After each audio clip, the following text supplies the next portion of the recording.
Stuka Joe here, and we're here at Consim World Expo. Today is Friday, September the 3rd, and I'm here with John Butterfield. And John, it's great to have you here at Consim World Expo. And you've come here before, right? Yes, thanks, Joe. I first came in 2007, I think, when I was still working on D-Day at Omaha Beach and had a playtest copy of it here and got some good feedback back then. So I've been coming ever since. I mean, I missed a year or two in the, and then of course last year it didn't happen. Yeah, I know. Happy to be back. Yes, and I remember meeting you for the first time. I think it was Consim World 2019, and it was like the last day or something of the expo. Yeah, it was really great to meet you then. And I didn't really know. I knew what you did. I didn't know what you looked like, so I was like, oh, you're Stuka Joe. Yeah, and then and you showed me, like the deck you had created for RAF. Yeah, the sequence of play cards. Yeah, awesome. Yeah. So you're here, and you brought some games to play test, and this is a great forum to do that. Yeah, I have 3 different games here in various stages of design. The one that is furthest along is the second game in the World War II Commander series for Compass. The first one was Battle of the Bulge, which itself was based on an iPad game I designed on the Battle of the Bulge.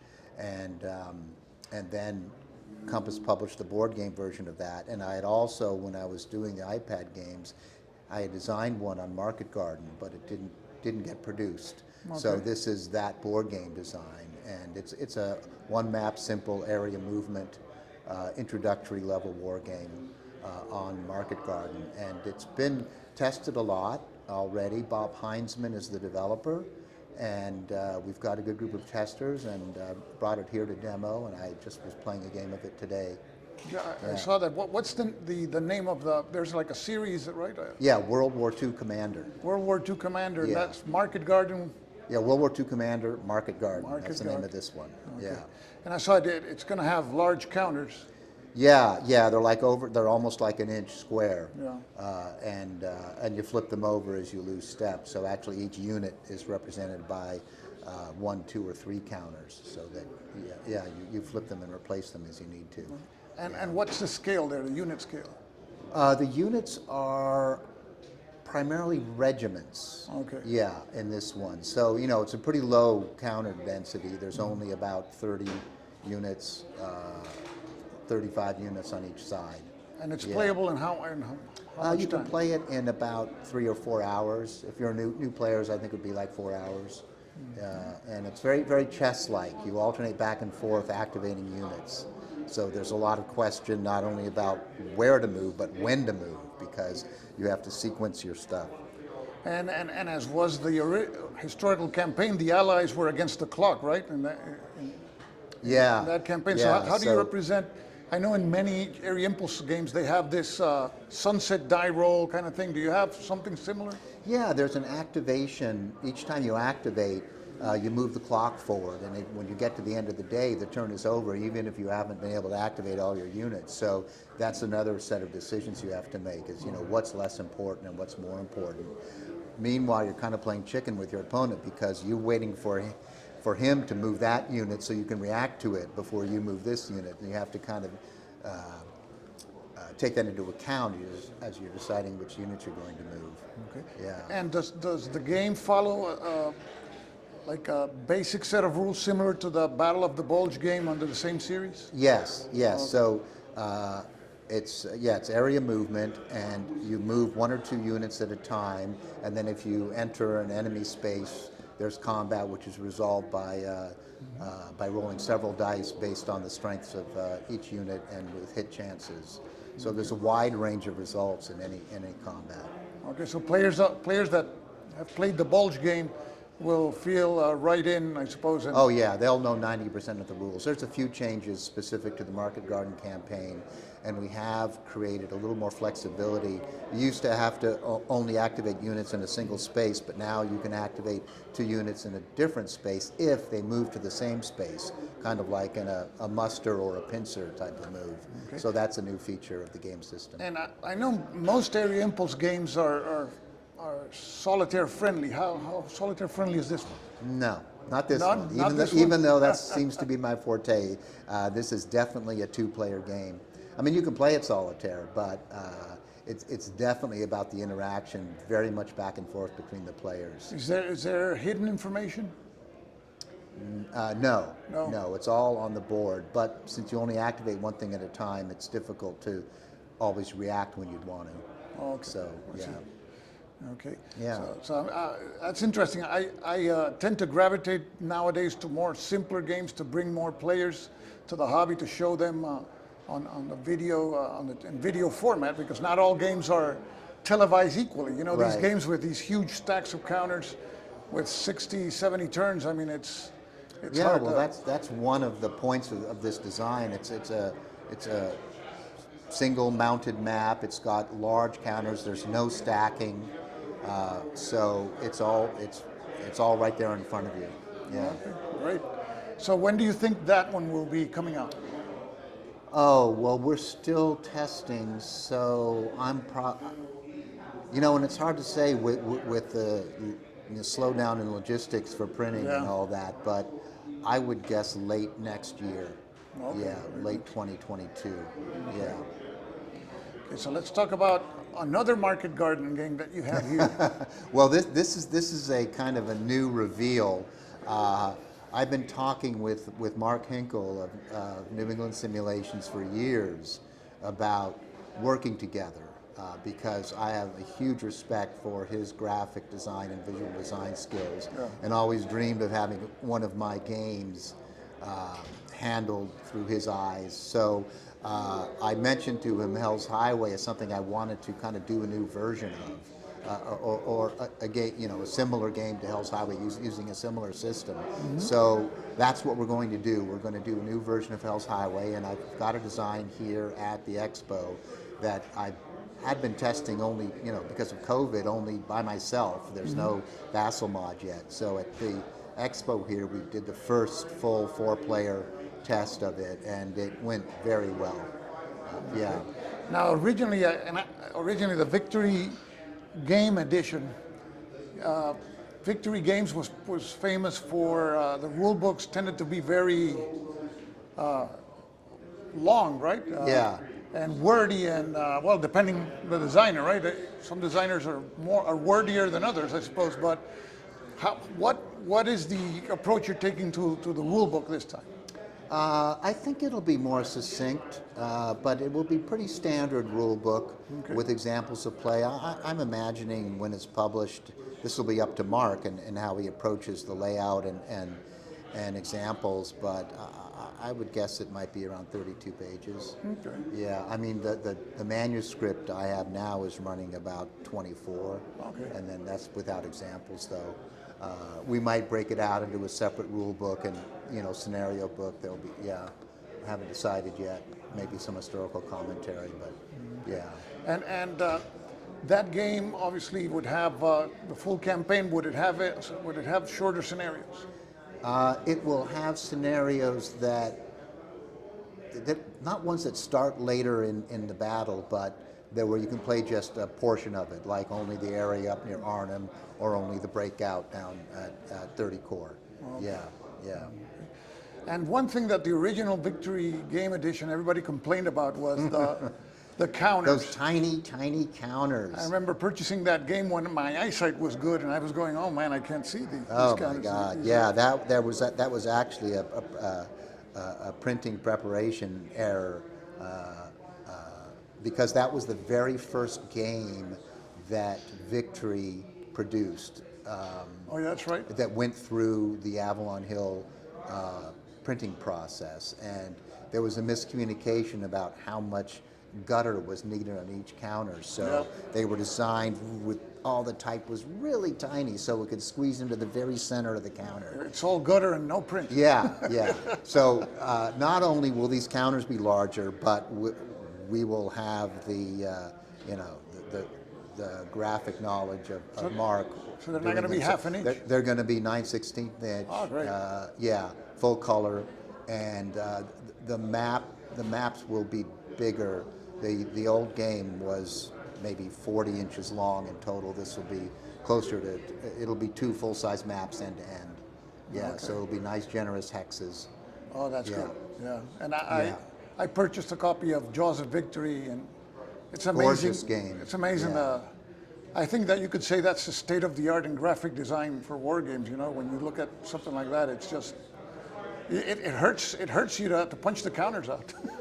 I know. Do I have to do this? Yeah, I heard it just got, Jaws of Victory just got nominated for a CSR award. So that was good to hear. Good. Yeah. So this obviously this game is a more complex simulation of Market Garden. More complex than the little, yes. And the other one, definitely. yeah, I mean, yeah, yeah. And Yeah. now, how long does it take to play a full campaign of Hell's Highway? The whole game. Well, I'm guessing maybe 12 to 14. If you play with just 2 players, I would say you're maybe looking at 2 days. Okay. Right, but if you're playing it with 4, which is very easy to do here, you could maybe do it in one long day. And when you play with 4, well, how do you break them down? Well, you would have one player controlling 30 Corps and the 101st Airborne for the Allies, and the other player controlling the 82nd and 1st UK Division for the Allies, and then the Germans have 3. They had the SS Corps up near Arnhem. That could be one player, and then there's the flanking armies, which actually didn't have that many units, and that could be a 4th player. So it's 2 sides, but Yeah. with a pair of players on each side. Yeah, it's ideal for that. Okay. Yeah. So in the stages of playtesting, where are you with that game? Pretty early. I mean, it's a little different because a lot of the system was pre-existing and we know that it worked, but I have made changes to the combat and movement system and to the terrain analysis and things like that. So we're testing that out. I would say we're kind of in kind of early mid-play testing. Okay. Yeah. So that release we're talking about maybe next year if we're lucky.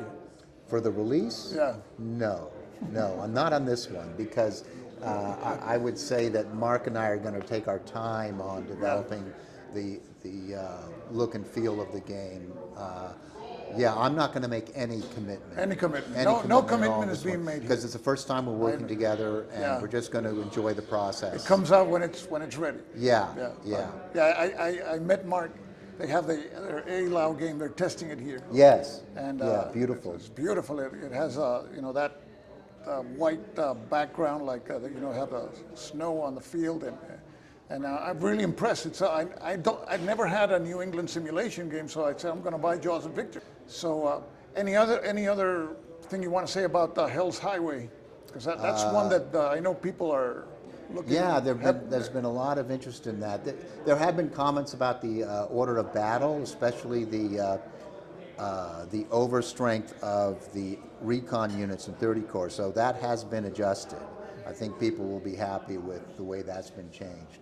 I'm still looking at some of the German flanking units. I might be making some changes there, but so the OB's been updated. Yeah. So let's suppose that I get impatient and I can't wait for 2 years. So I'm going to say, hey, well, while John is finishing, I'm going to finally play my victory game copy. So if I play my victory game copy, will I be, what percentage of that game is going to be in the final game, do you think? Well, it's hex and counter. The map is about the same area. I would say 60%. Okay, so but that's it's not a reprint of Hell's Highway. Okay. It It's is based on it. It is based on a lot of the same ideas. Yeah. Okay. Yeah. Well, so maybe worthwhile. I can give it a shot if I can see the counters. Yeah. Yeah. Okay. So the third game that you're here playtesting. Yes, so that is Downfall. That's with GMT Games, and I think many people have heard about this because it went on the P500 about a month and a half ago when it just made its number, which we're happy about. So Downfall was a game that was being designed by Chad Jensen, a project he was working on for many years, and it's a strategic World War II game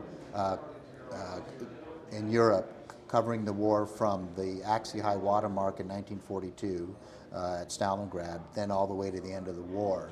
And he evolved not only the game systems, but also even the number of players and what they commanded over the years. And he finally settled on a game where it's two players, but the two players are the Soviets and the Western Allies are the two players. The Soviet player controls, of course, the Soviet armies, but also controls the German forces in the West, OKW. And the Allied player controls the United States and the Commonwealth and the UK, but also controls the German armies in the East, OKH. And so it's a race to see who can destroy the Reich the most effectively, and kind of race to Berlin kind of thing.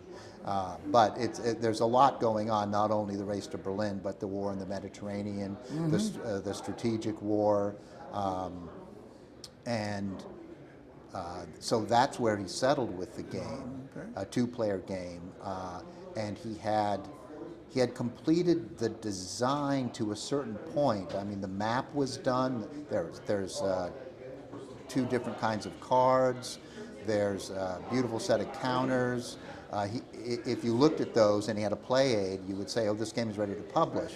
But there was no, at least we couldn't find, Kai, his wife, we could not find any rules. So she had played the game with Chad as it evolved, but it went through many iterations, so it was difficult to remember what some of his decisions were about how systems should work. So we worked together to kind of figure that out, and I've taken over the design and I'm finishing it, and so I'm calling it forensic game design. Yeah. And now we're at the point where we are in playtesting. We have a Vassal mod, and we're really pleased with the game, the way the game is playing. We have some work to do on the naval system, and GMT's assigned development team. That's Jason Carr and Bruce Mansfield. And so, and this has all been done online so far. Here at Consummate was the first time I ever played the game with paper and cardboard across the table from someone. So Marty Sample and I played the game here and had a ball with it. I've played the game many times on Vassal and solo.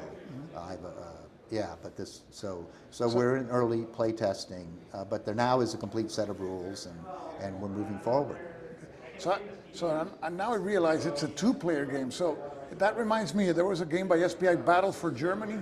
Yeah, so at a conceptual level, they're similar, because that had the same idea of Soviets and the West against the Western Allies and the East. But you're starting in 1942 in this one. But Battle for Germany started in December of 44. 44, exactly. This one 6 months left in the war. This is much more strategic, and has a lot more planning involved, and where you'll invade, and what you'll focus on in terms of your forces.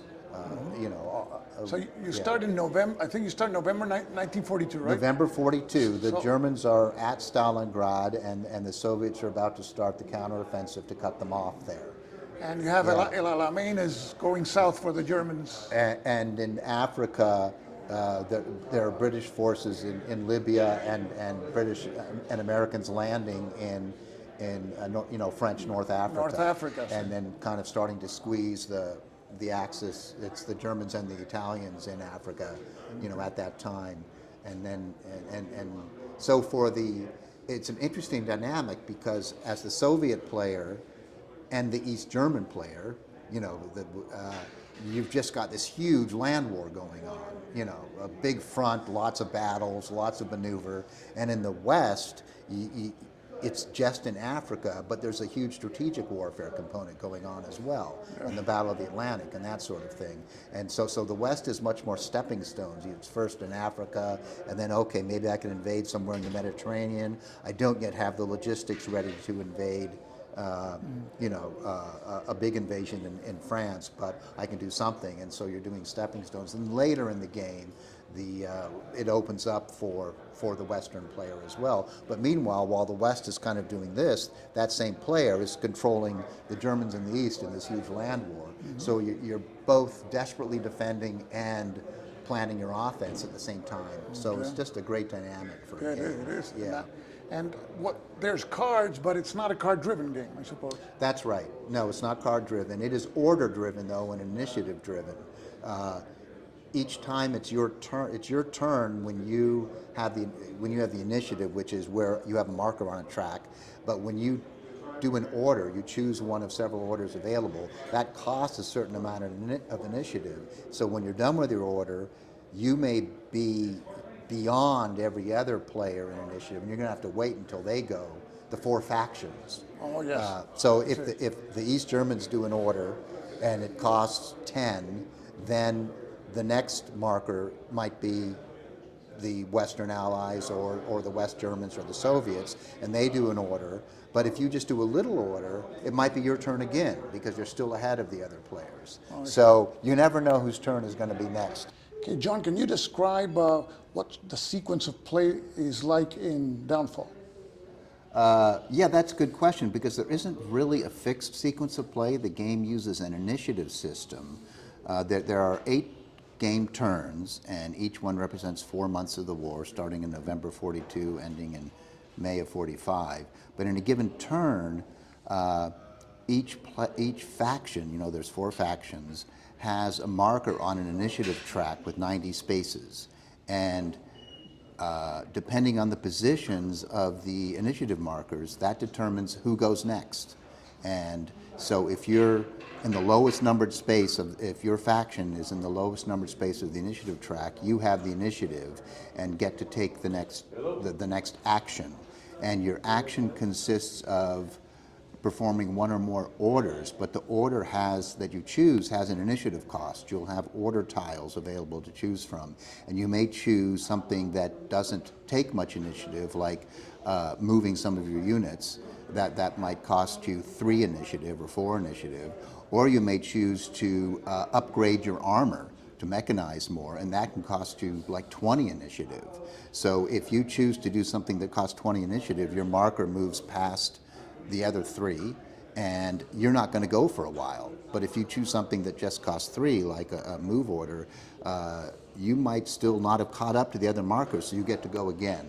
So it's unpredictable about which faction is going next, and so the sequence is basically the person with the initiative chooses an order, performs the order based on the instructions for that order, and then you check for initiative again, and then the player who has the initiative at that time, or rather the faction, remember that in the game each player controls 2 factions, so I may make a move for the Soviet side if I'm the Soviet player, and then my opponent makes a move for the Western Allies, and then makes a move for the OKH, that's the Germans in the East, before it comes back to me, and maybe then it's the Germans in the West, but you never know what the order will be.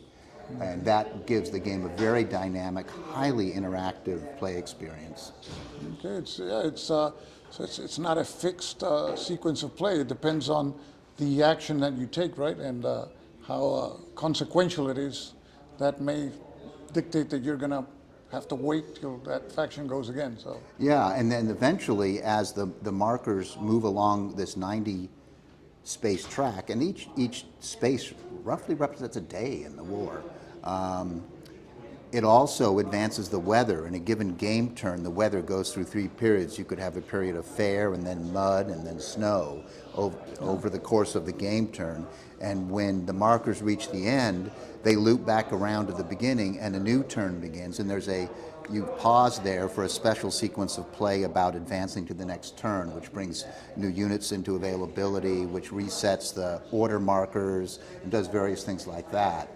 And during the turn, some of the initiative spaces trigger events, and when you pass an event space, you reveal a new event card, and those are mostly strategic events, like if a certain situation is happening on the East Front, Bulgaria surrenders, and things like that, or if the Americans are in Italy, Italy surrenders, or it's time for a supply check. So again, to your question about the sequence of play, there's no set time to check for supply or to bring in reinforcements. One of the event cards will cause that to happen, and we'll explain the procedure right on the card for doing your supply check and paying the cost of being out of supply.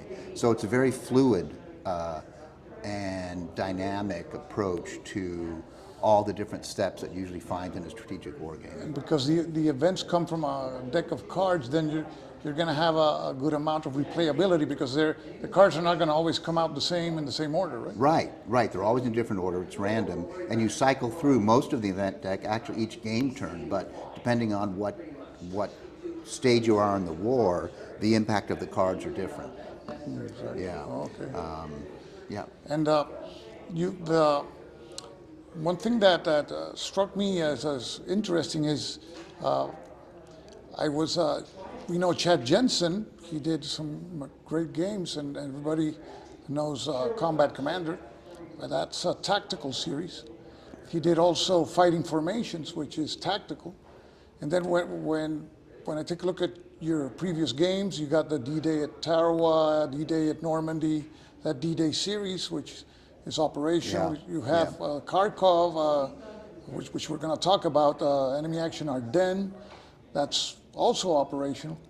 You could, I don't know, RAF, it's a raid-based game, so that's also operational. Yeah. So we got two designers, one who's widely best known for tactical, and most of your designs, I don't know, if we consider the space games, then it would be different, but Yeah.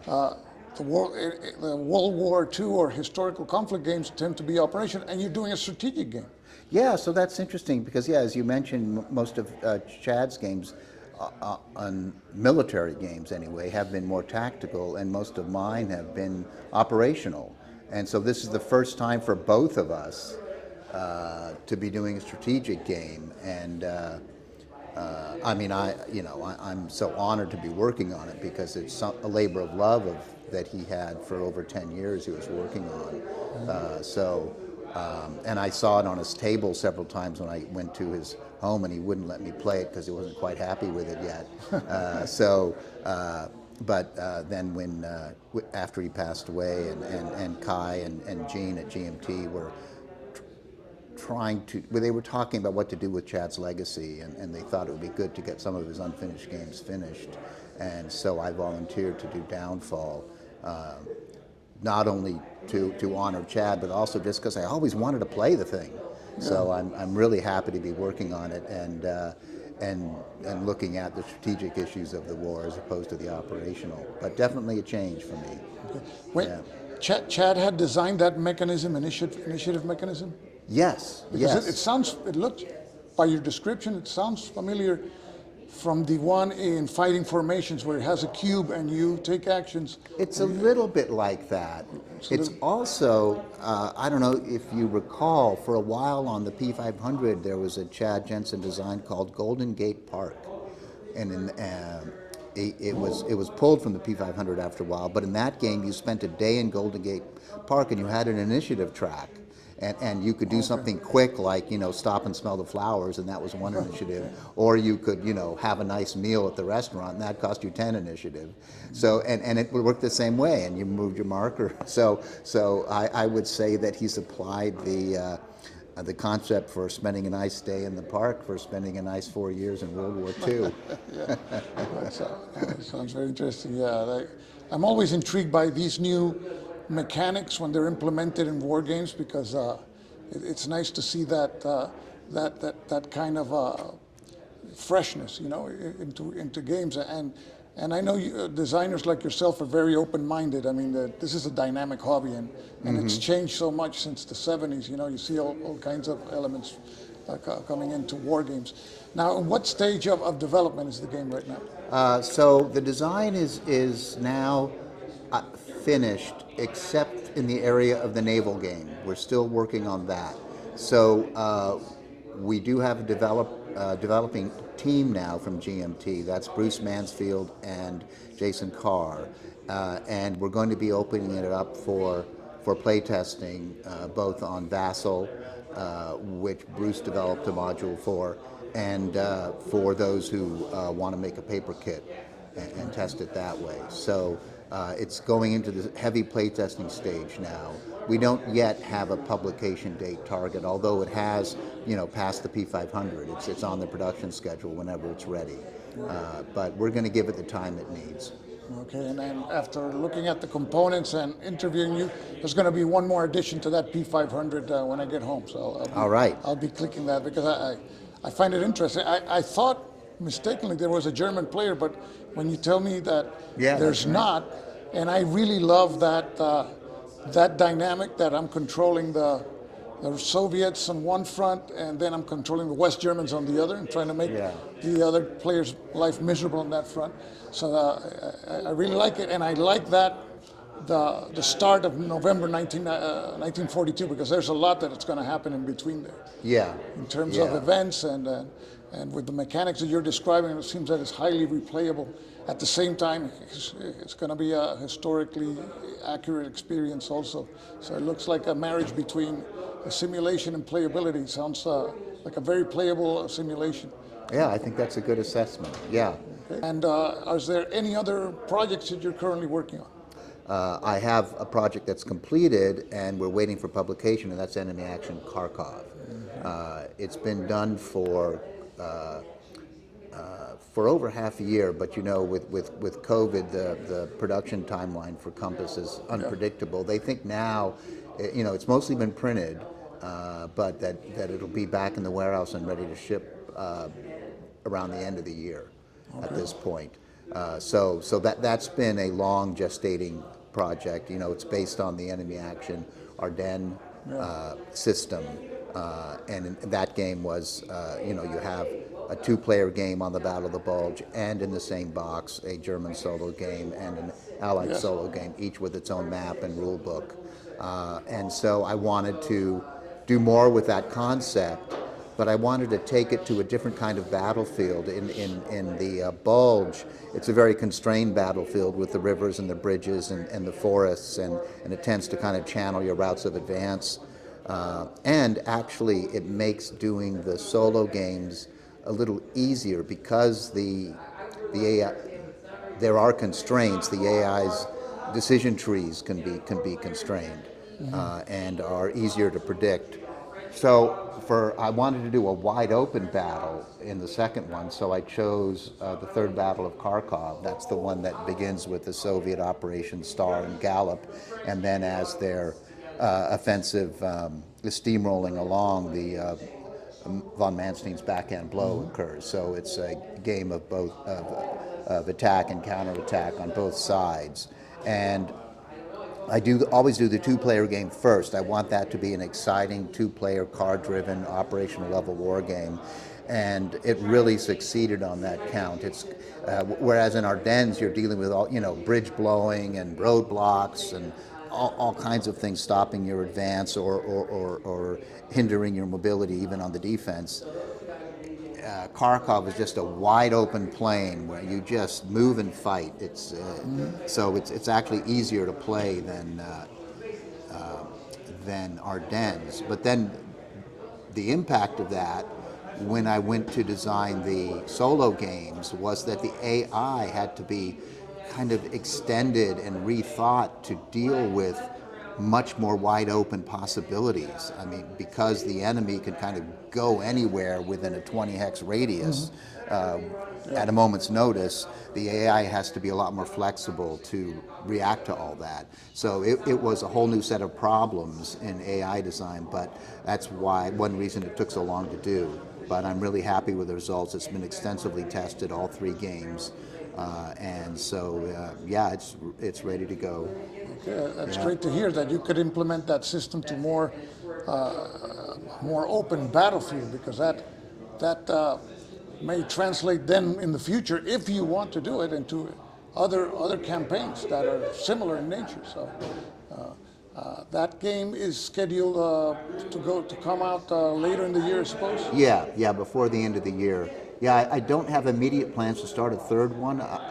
I would say that the second one took a lot more time and effort than I was expecting, and so I kind of want to break from that. I have retired now, and am now devoting full time to board game design, whereas I had been working full time in another profession and just doing it on the side. But so I have a long list of ideas for games I want to do, and then I'll return to enemy action. Sure. The thing is, people don't realize, because when games come out, everybody's excited. So you want to talk to the designer about the game, and nobody realizes the designer's been working intensely on the game until then. So the designer's like, he wants to do something else. and I realize that.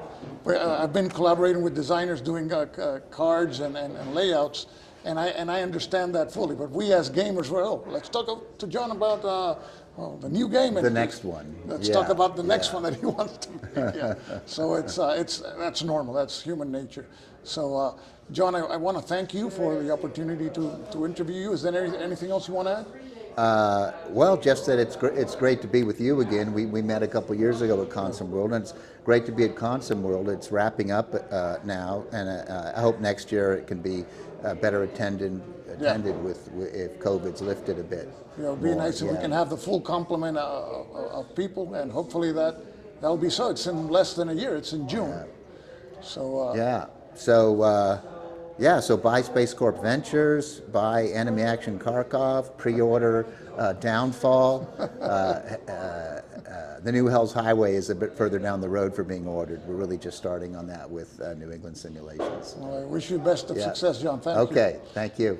And as I always say, this is Stuka Joe, signing off for now. Thanks for watching.